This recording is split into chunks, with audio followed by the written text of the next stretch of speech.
পারিবারিক হিংসা তথা গার্হস্থ্য সমস্যার নতুন একটা উত্থাপন তৈরি হয়েছে বিলুনিয়াতে। এবার শান্তির বাজারের বাইখুড়া এলাকার জনৈক দুলালচন্দ্র মিত্র বিলুনিয়া থানায় ওনার স্ত্রী, ছেলে এবং মেয়ের বিরুদ্ধে মামলা দায়ের করতে গিয়ে দাবি করেছেন পরিবারের লোকজনেরা ওনাকে শারীরিকভাবে নির্যাতন করে চলেছেন। চাঞ্চল্যকর এই অভিযোগের পরিপ্রেক্ষিতে ওনার পরিবারের লোকজনও থানায় দ্বারস্থ হয়। পরিবারের লোকজন, বিশেষ করে ওনার চিকিৎসক মেয়ে দাবি করেছেন ওনার বাবা একজন শিক্ষক ছিলেন, তবে বর্তমানে অবসরকালীন জীবনে প্রচণ্ড মদমত্ততার কারণে শরীরে নানান রোগ সৃষ্টি হয়েছে, এমনকি লিভারজনিত সমস্যার কারণে নানান জায়গায় রক্ত জমাট বেঁধেছে বলেও জানান মেয়েটি। রাজ্য এবং বহিরাজ্যে চিকিৎসা করা হয়েছে এই কথা উল্লেখ করে পরিবারের লোকজনেরা জানান উনার উপর আঘাত করা হয়েছে এটা সম্পূর্ণ ভিত্তিহীন অভিযোগ। তবে তাদের একটাই দাবি বা প্রার্থনা, কোনোভাবে যাতে দুলালচন্দ্র মিত্র নেশা থেকে নিজেকে বিরত রেখে সুস্থ জীবনে চলে আসেন। গোটা বিষয় নিয়ে দুলালবাবুর চিকিৎসক মেয়ে রাখি মিত্র জানান ওনার পিতা যেখানে মামলা করেছেন মামলা চলুক, তবে ঘটনার সঠিক তদন্ত যেন হয় সেই দাবি করছেন তিনি।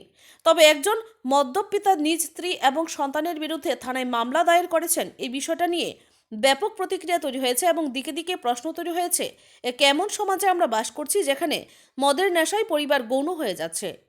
Bureau report, Tripura news Bangla.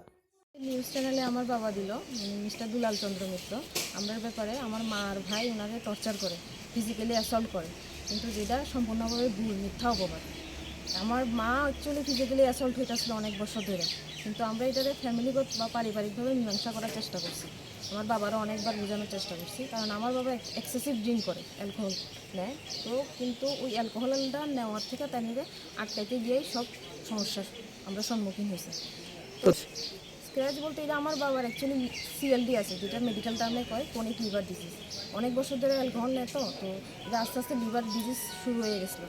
তো এটার লেগে তাই এটা হাতে পায়ে বিভিন্ন জায়গাতে পেটিকি ধরা পড়তেছিলো। হাত মানে পেটিকি বলতে রক্ত জমাট বেঁধে যায়। তো ওইটা আমরা ফ্যামিলিগতভাবেও দেখছি।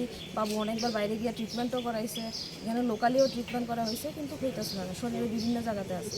তো কিন্তু ওই হাতটা দেখায় তাই না এটারে অ্যাসল্ট হিসেবে প্রমাণ করায় দেখায় এটারে করার চেষ্টা করতেছে আর কি, যেভাবে ফিজিক্যালি অ্যাসল্ট করা হয়েছে। তাহলে কি কারণে অভিযোগ করছে মানে আপনার বাবু অভিযোগ করছে যে আমার ভাইয়ে আর আমার মা মিল্লা তাহলে অ্যাসল্ট করছে, ওইটা সেটা তাই ওইটা দেখায়। আমরা আজকে গিয়ে আমরা সবাই যখন একসাথে বসি বাইকরা থানাতে, তাই মেনলি কমপ্লেন করছিল বিলোনিয়া থানাতে। কেড়ে করছে জানি না, তাই লোকালি আমরা বাইকরা থানাতে করতে পারতো, কিন্তু করছে না, তাই বিলোনিয়া গিয়ে করছে। কেড়ে করছে তো এটা জানি না। তো আজকে যখন থানাতে আমরা সবাই একসাথে বসি, বাবু মেনলি চাইতেছিল বাবু স্বাধীনভাবে থাকতে, আমরা সঙ্গে না থাকতে। তো না থাকতে ওই জিনিসটা তাই অ্যাসল্টটা দেখাইয়া তাই আমরা থেকে লিগালি আলাদা হইতে চাইতেছে। হয়তো বা এটা আমরা স্বাধীনতা আছে, তাই বাজার করে আমার সঙ্গে দেখাও করতে যায়, সবখানে যায়, কিন্তু মেনলি তাই একটা জায়গাতে গিয়ে ড্রিঙ্ক করে। আমরা বাবার যেখান থেকে রিটায়ারমেন্টে গেছিলো কালমা একটা জায়গাতে এরিয়াতে, ওইখানে গিয়ে সবসময় ড্রিঙ্ক করে করে বাড়িতে আয়। তো ওইটার থেকে আমরা আটকাতে চাইছি, বাবু চাইছে ওইখানে গিয়ে সবসময় গিয়া থাকতে। ইভেন এমন হিস্ট্রিও আছে যে বাবু ওইখানে গিয়া রাত্রেও থাকছে। তো ওইটার থেকে আটকাইছে যখন, তখন বাবু ওইটারে ভাবছে যে আমরা বাবুরে বন্দি করার চেষ্টা করছি। যেদিন বিলোনিয়া গেছিলো তাই স্বেচ্ছাই গেছিলো, নিজে অটো রিজার্ভ করে গেছিলো। যদি বন্দি থাকে কোনো মানুষে, নিজে অটো রিজার্ভ করে সে বিলোনিয়াতে যাইতে পারতো না। এখন কি আপনার বাবা আপনার ভাই এবং মার নামে কি কেস করেছে? অ্যাসল্টের কেস করছে, যে আমার ভাইয়ে ওনাকে অ্যাসল্ট করছে ফিজিক্যালি। তো এখন আপনারা কি চাইতেছেন?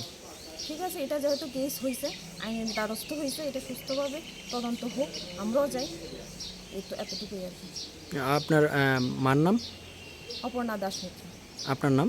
ডক্টর রাখি মিত্র। আপনার ভাইয়ের নাম? রাহুল মিত্র। বাড়ি কোন জায়গায়? মরণসুর পাড়া এসএসবিতে।